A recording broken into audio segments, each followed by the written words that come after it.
If you thought Thursday would be a quiet day for the Buffalo Bills, boy, were you wrong. The Bills make a splash finally, and the Buffalo Sabres, they ain't done. Not by a long shot. Big stuff going on today, and we're going to talk about it right now on Talking Buffalo. Welcome to Talking Buffalo, featuring conversations with guests from around the world of sports, media, pop culture, and all things Buffalo, with your host, Patrick Moran.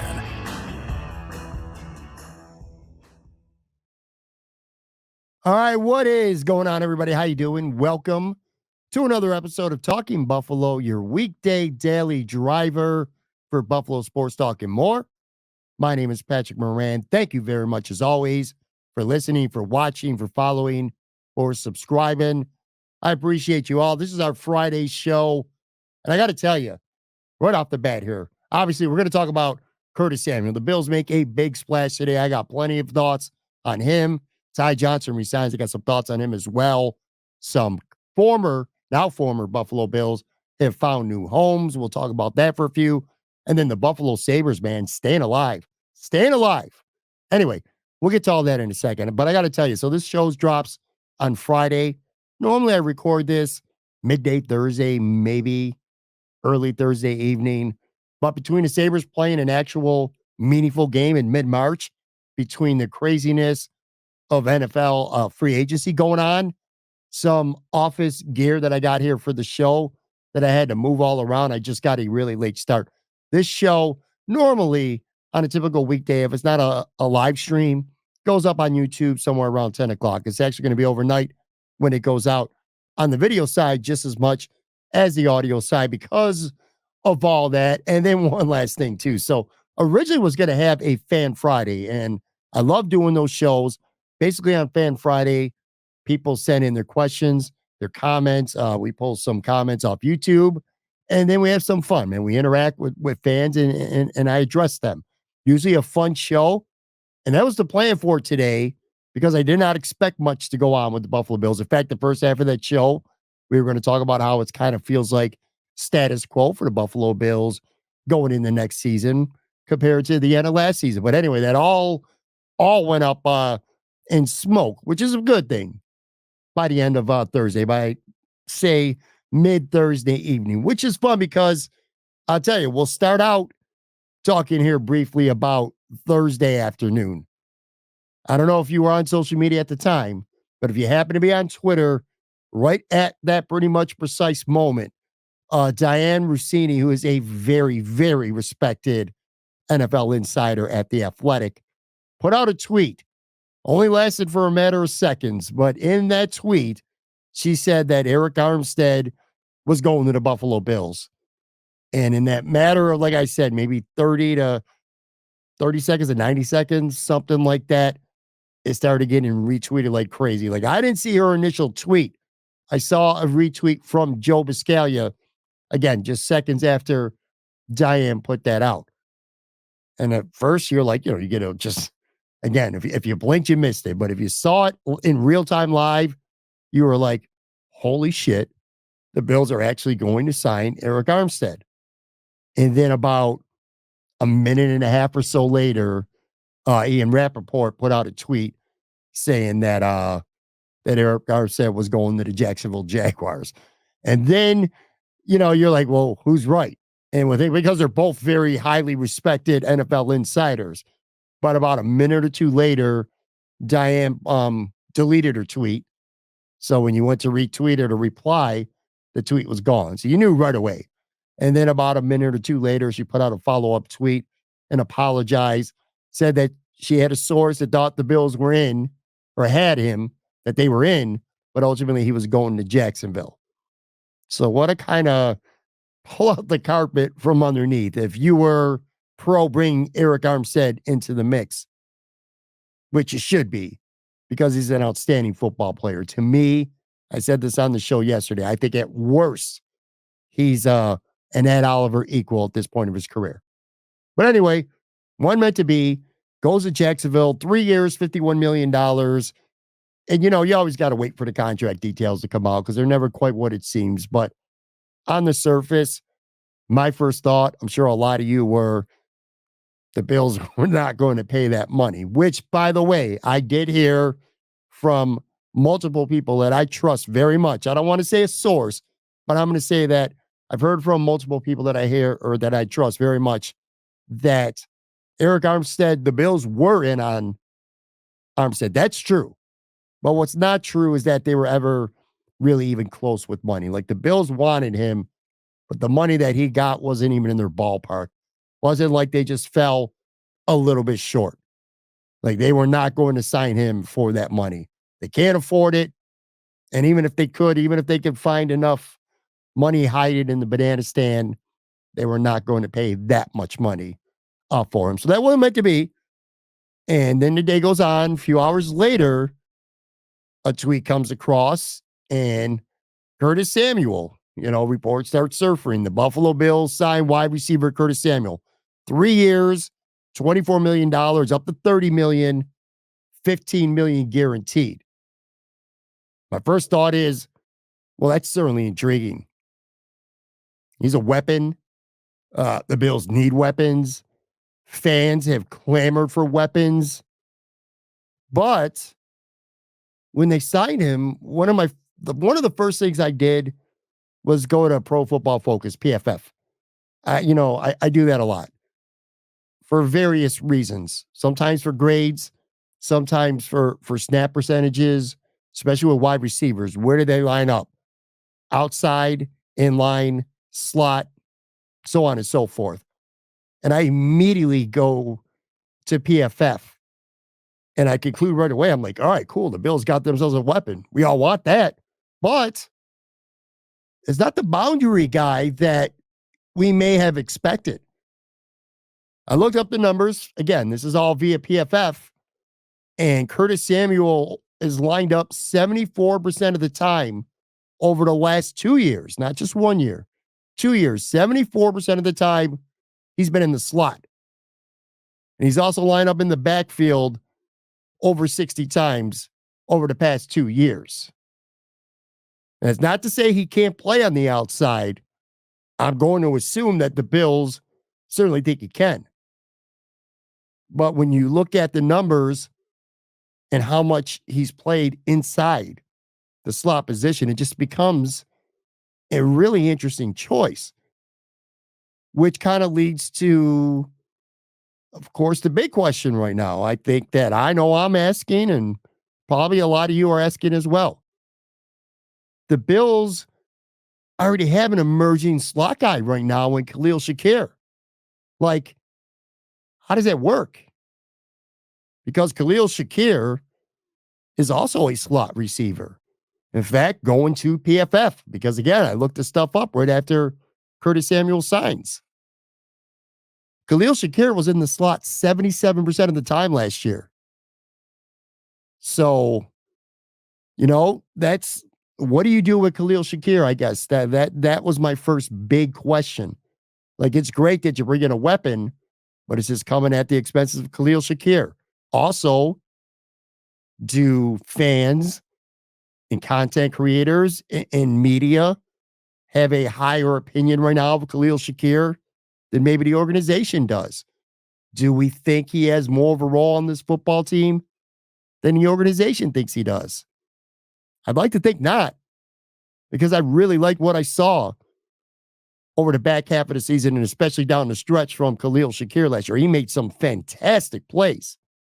Hell, he was better than Stephon Diggs down the stretch, quite frankly. So I questioned that right away. And then I also started wondering to myself and wondering out loud and tweeting about it, does signing let's call Curtis Samuel a mid-tier guy, okay?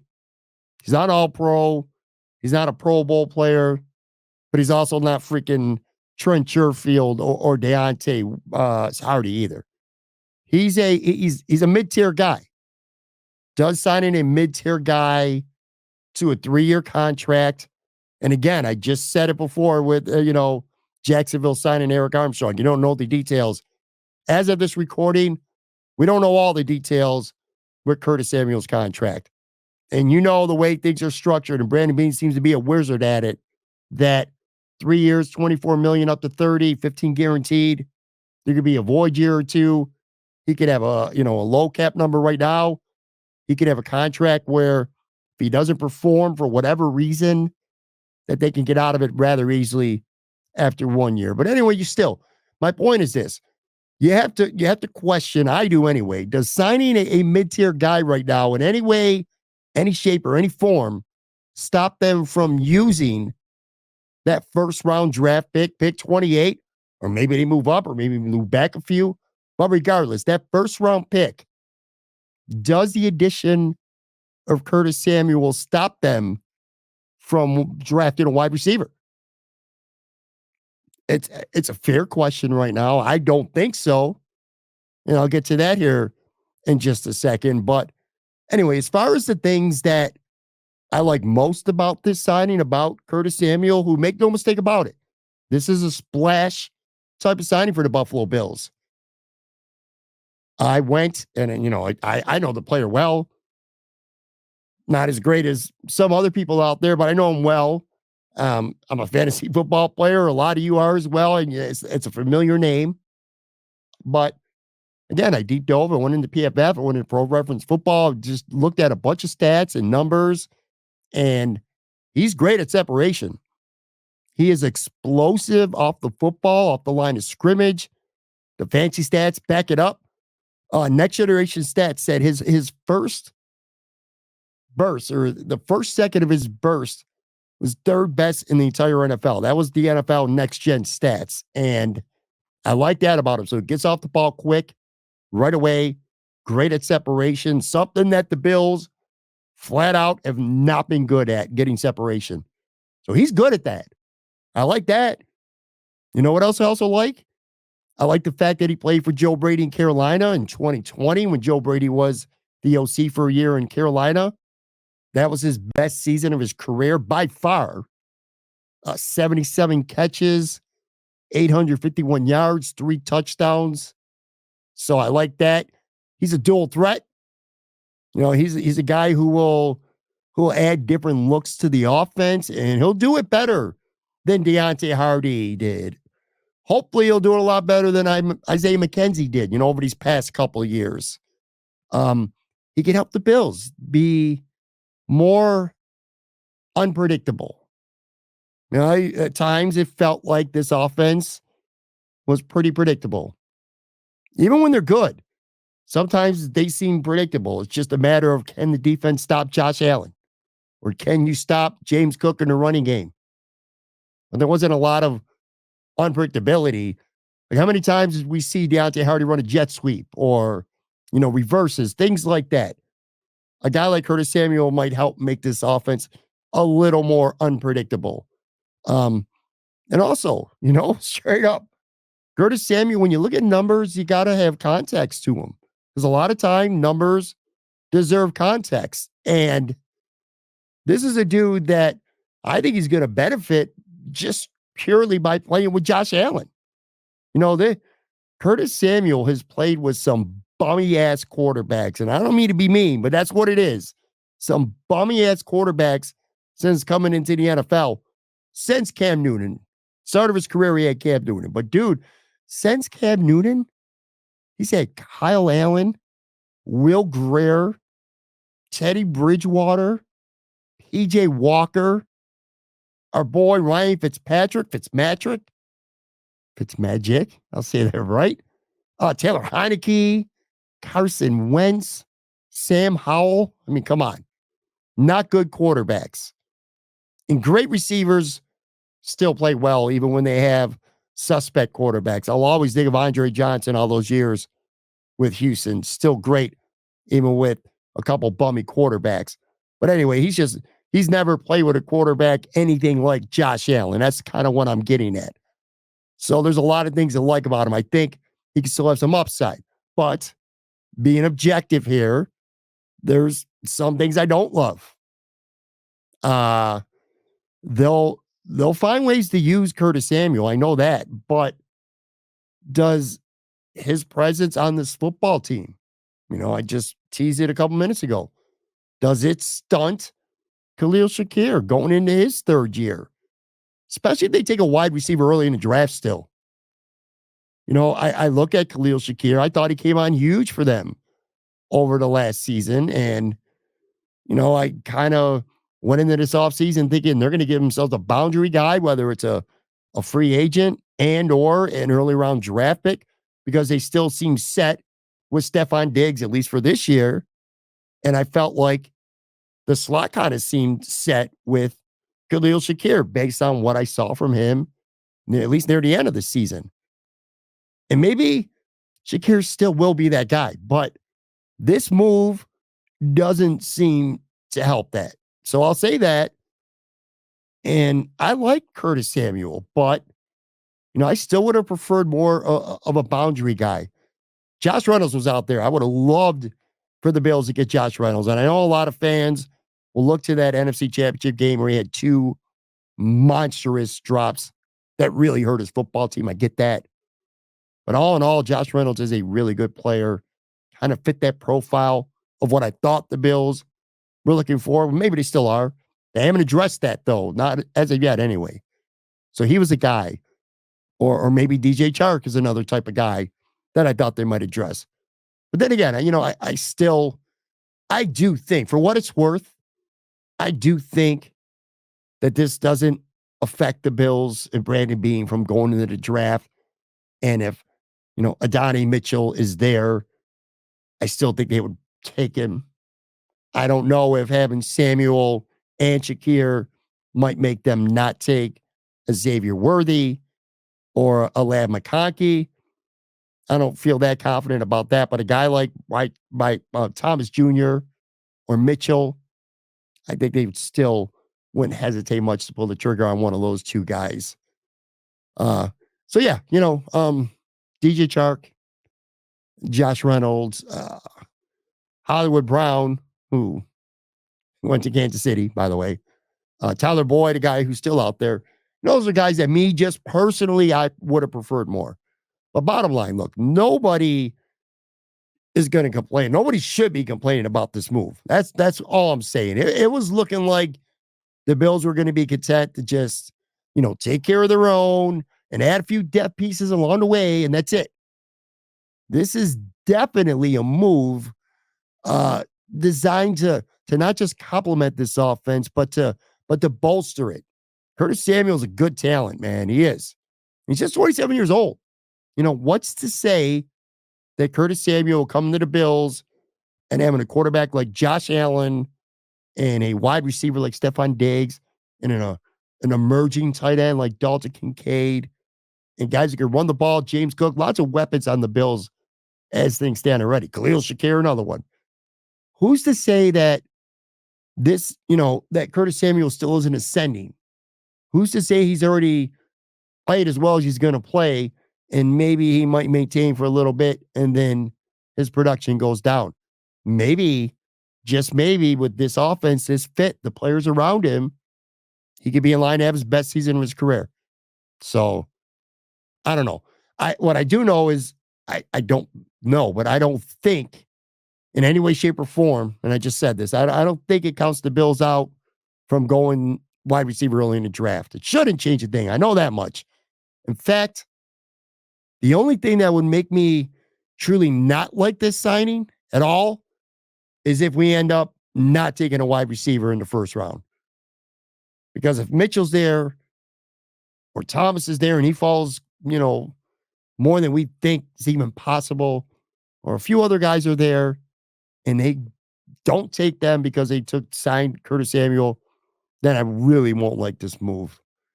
But I don't know. Speaking of that, having Samuel along with Matt Collins, it kind of allows for a potential rookie. Like, let's just say, for an example, the Bills draft A.D. Mitchell in the first round. Maybe before Samuel, he's got to come in and he's got to step in right away. He's got to be a day one starter, kind of like Osiris Torrance became last year, or Dalton Kincaid essentially became last year. I feel like having Samuel and having Shakir and having Diggs, and I just using A.D. Mitchell because that's, first of all, that's the guy I want at 28, realistically, at least anyway. And He's just the guy that keeps popping in my mind. But somebody like him can come into camp and they can learn, they can get developed a little more slowly instead of just getting thrown, directly into the fire.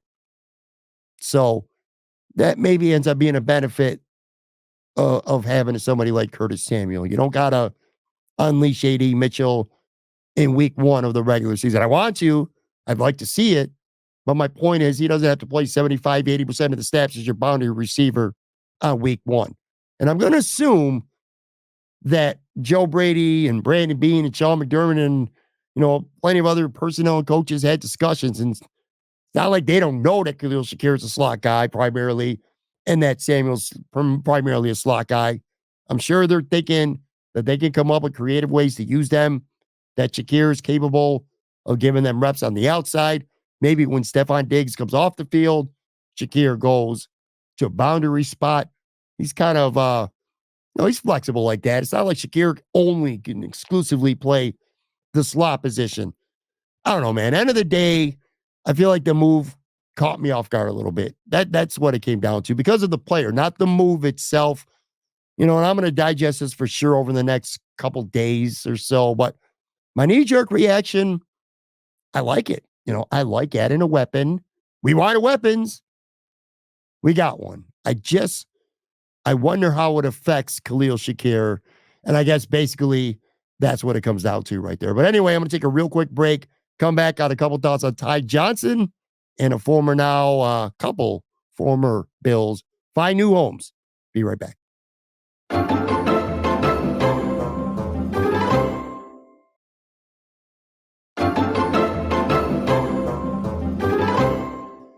All right, I am back here talking about Curtis Samuel joining the Buffalo Bills, a splash move that I don't think anyone thought it was impossible to go get somebody like Curtis Samuel, but I feel like it was starting to seem at least a little bit unlikely. But the Bills pulled the trigger, go get a weapon, and in a much more low-key move that they did on Thursday afternoon, which I love a lot, they brought back Ty Johnson, they re-signed him.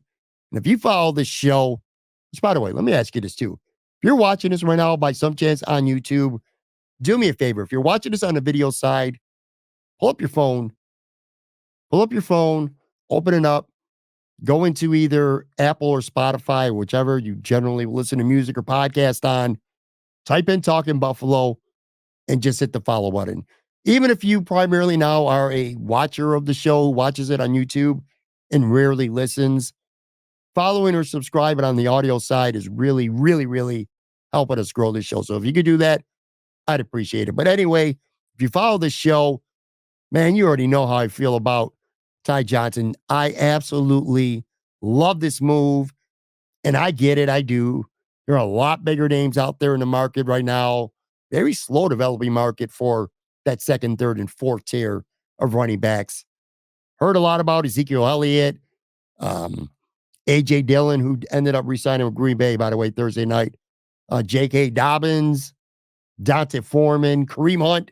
Heard all the names. Not interested. Jerick McKinnon would have been interested. Maybe the only other one besides Ty Johnson I would have been interested in because of what he does. Alexander Madison. Lots of good players out there. But to me, my motto is this. Ty Johnson became a thing for the Buffalo Bills when Joe Brady took over. Like literally instantly. He played really well. 4.4 yards per carry.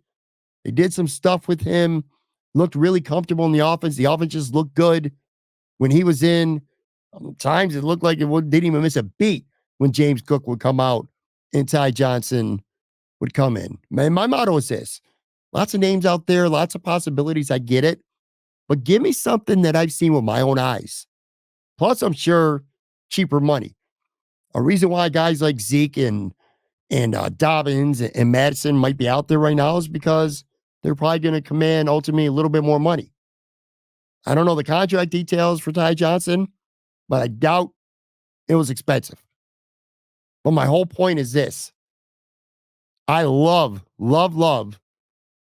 something that I can see with my own eyes. I already know. You're guessing. Is Madison a fit? Is Dante Foreman a fit with the Bills? Would J.K. Dobbins be a fit for the Buffalo Bills? man, you already know that Ty Johnson is a fit for the Buffalo Bills. And you know why? Because you saw it with your own eyes. You saw it with your own eyes. He is a great fit for this team. I think he's a really good backup to James Cook. And here's the other thing. Signing Ty Johnson, just like we talked about with Samuel earlier in the show, does that stop you from drafting a wide receiver? There's no way that having Ty Johnson on this roster is going to stop the Bills from taking a running back if they want one third, fourth round, maybe fifth round. Maybe take a flyer on someone at the end. Maybe bring in another veteran free agent, which they very well may do. But regardless, I feel better already about the running back position because they brought back Ty Johnson. I like that a lot. As we wind down here, too, it was been like I said, Thursday turned out to be a way busier day, Buffalo Bills related, than I expected. Taking care of the Bills, taking care of their own, clearly the top priority for the Bills. And that's obvious. And I like it too. I advocated for it. Last week, did a couple preview shows. And I put out I think it was two free agents from other teams that I really wanted. My heart got broke instantly. Noah Brown was one. He re-signed with Houston. And the safety, Geno Stone. I really wanted the Bills to land Geno Stone, but he went to Cincinnati.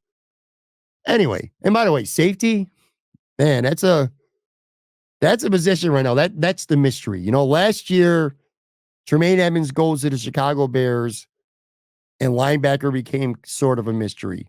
The assumption was the Bills were going to sign, maybe somebody for half of what they paid Tremaine. And I remember the market last year and seeing guys like Bobby Wagner, bunch of veterans like that. And the Bills ended up signing nobody. Literally nobody. Then they go to the draft, and you're like, all right, well, Jack Campbell, first round pick. Maybe they get that guy who went to Denver in the second round. His name's escaping me right now. Nope. No linebacker in the first, no linebacker in the second. They do take a linebacker in the third, Dorian Williams. But before they even get to mini camp, Brandon Beane already tells you that your boy's playing on the outside for the season, so don't count him amongst the middle linebackers. Anyway, my point was it never really got addressed, that specific middle linebacker position. It didn't matter because Terrell Bernard was already there. We just didn't know what Terrell Bernard was going to be.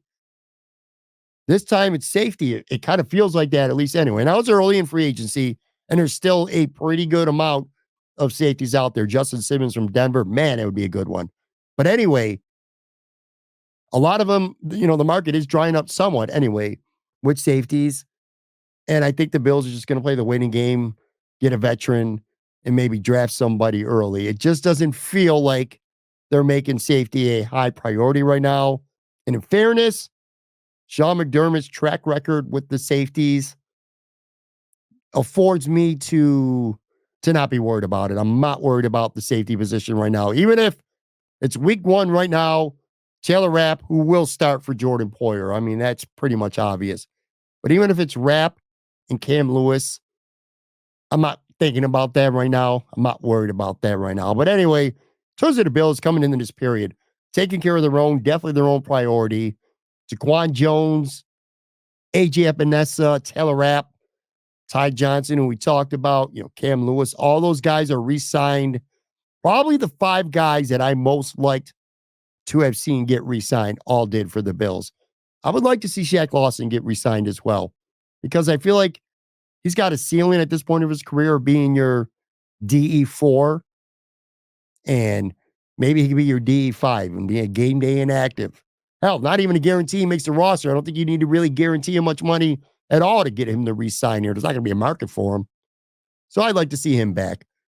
But anyway, they re-signed a lot of their own, and then they filled the backup linebacker role with Nicholas Morrow from Philly, who could be good if used properly. They added Matt Collins, who is an upgrade likely over Trent Sherfield. And we talked about him on the show, Anthony Marino and I, yesterday. Heard a lot of good things about Mac, including a couple players that I know that have played with him last year in Atlanta. Very high on him as a person and a player. And it's more about opportunity. He'll be a good special teams guy. He'll be a fourth receiver, maybe fifth receiver right now. In fact, probably looking more like a fifth.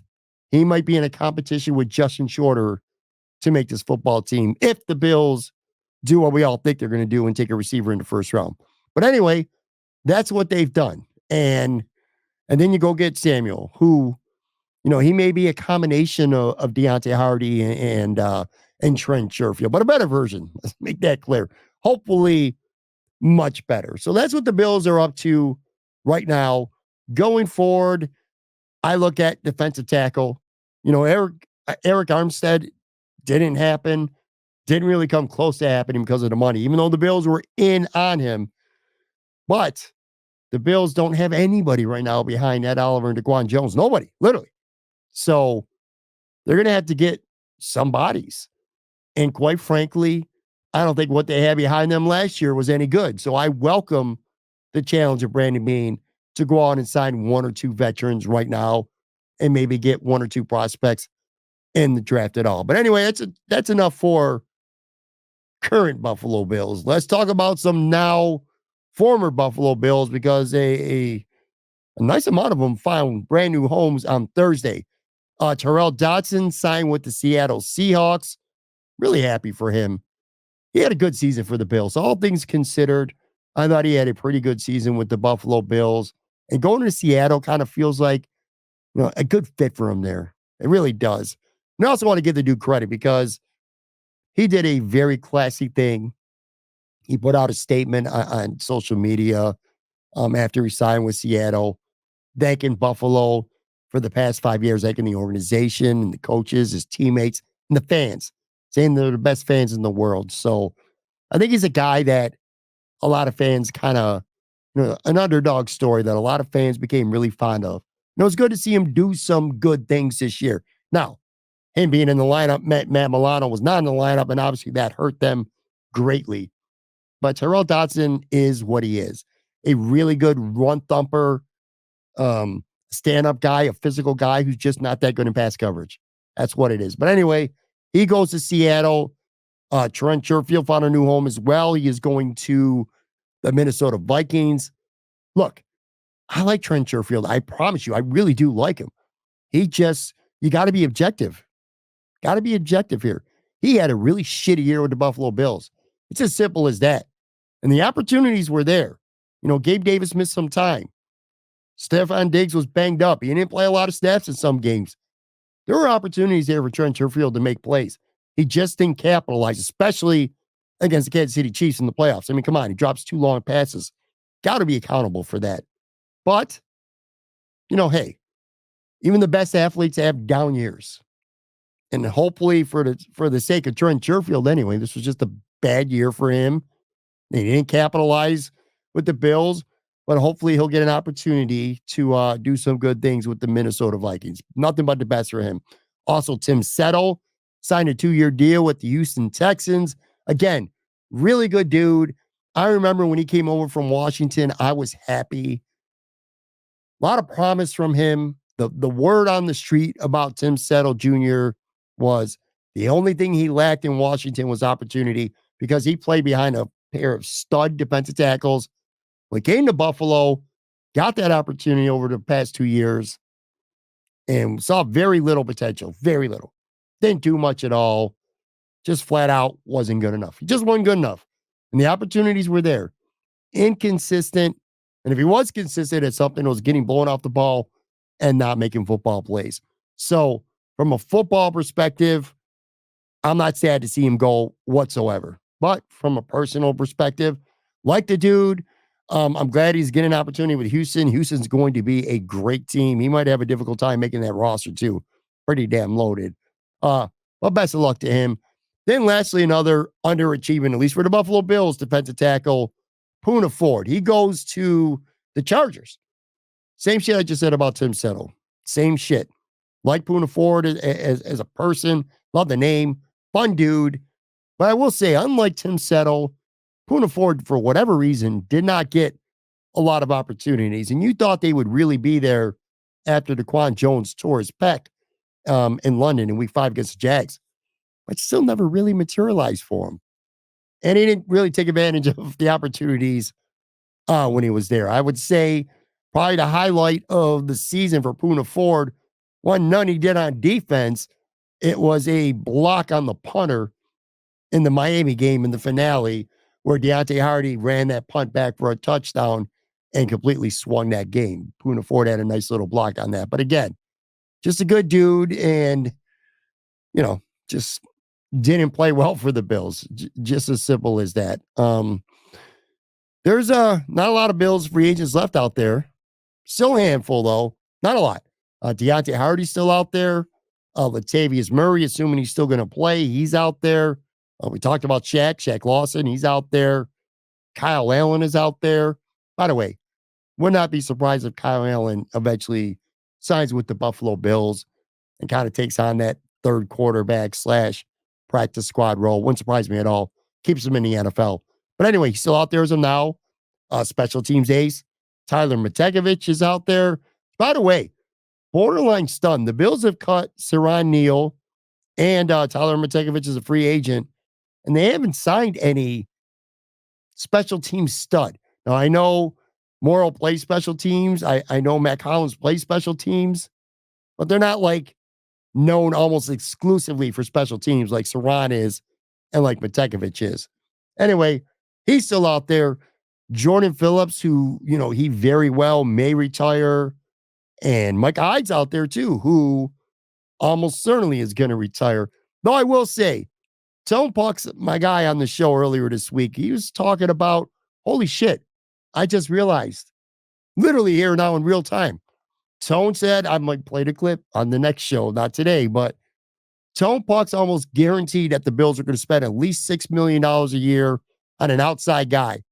And I pretty much said, that shit ain't happening, man. Well, it did, because they signed Curtis Samuel. So, wow. Good on you, Tone Puck. Got to give you some credit there. But what he also said on Twitter was that maybe the shock, the $6 million shock, would be that maybe Micah Hyde, at the end of the day, doesn't retire and ends up coming back to the Buffalo Bills and seeing how that plays out. It's not official that he's retired. And I don't think Brandon Beane has officially said that Micah Hyde is finished with the Buffalo Bills. I think it's assumed and very, very, very, very likely. Not official, though. So anyway, those are the guys that are still out there for the Bills. A couple quick final thoughts here. Around the NFL, again, a crazy Thursday. I keep going back to Eric Armstead. Just a crazy, crazy ride with him for 24 hours. I still think defensive tackle depth is going to be a big priority for the Bills. Don't be shocked. They draft someone early. But anyway, he goes to Jacksonville. Hollywood Brown goes to the Kansas City Chiefs. A great fucking fit for him. You go from Arizona. The market probably wasn't out there for a big 3-4 year deal. And then you get to go sign a 1 year, up to $11 million contract with the 2-time defending Super Bowl champs and playing with Pat Mahomes. Can't ask for a better fit for Hollywood Brown. He's going to fit in really good there. Really good. Keenan Allen gets traded from the Chargers to the Bears for a 4th round pick. Devin White goes to the Philadelphia Eagles. Sam Howell gets traded to Seattle. He's going there to back up Geno Smith, but I can totally see that becoming a quarterback controversy in very little time. Now, we'll see what Friday and the weekend bring. For the Bills, I won't count on much. But they've already added 2 wide receivers. They've already added a linebacker on top of bringing 5 guys of their own back.